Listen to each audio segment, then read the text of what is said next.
बशीर बदर साहब की एक गज़ल है कि अगर तलाश करूं तो कोई मिल ही जाएगा, अगर तलाश करूं तो कोई मिल ही जाएगा, मगर कौन तुम्हारी तरह मुझको चाहेगा। अगर तलाश करूं तो कोई मिल ही जाएगा, मगर कौन तुम्हारी तरह मुझको चाहेगा। तुम्हें ज़रूर कोई चाहतों से देखेगा, तुम्हें ज़रूर कोई चाहतों से देखेगा, मगर वो आँखें हमारी कहाँ से लाएगा। तुम्हें ज़रूर कोई चाहतों से देखेगा, मगर वो आँखें हमारी कहाँ से लाएगा। बड़ी खूबसूरत तशबीह है कि ज़रूर न जाने कब तुम्हारे दिल पे नई सी दस्तक हो, न जाने कब तुम्हारे दिल पर नई सी दस्तक हो।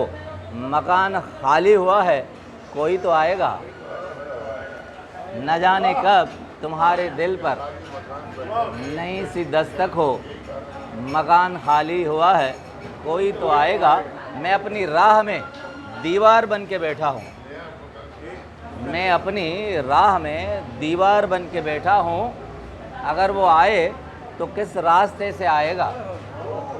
मैं अपनी राह में खुद ही दीवार बन के बैठा हूँ, अगर वो आए तो किस रास्ते से आएगा। तुम्हारे साथ ये मौसम फरिश्तों जैसा है, तुम्हारे साथ ये मौसम फरिश्तों जैसा है। तुम्हारे बाद ये मौसम बहुत सताएगा।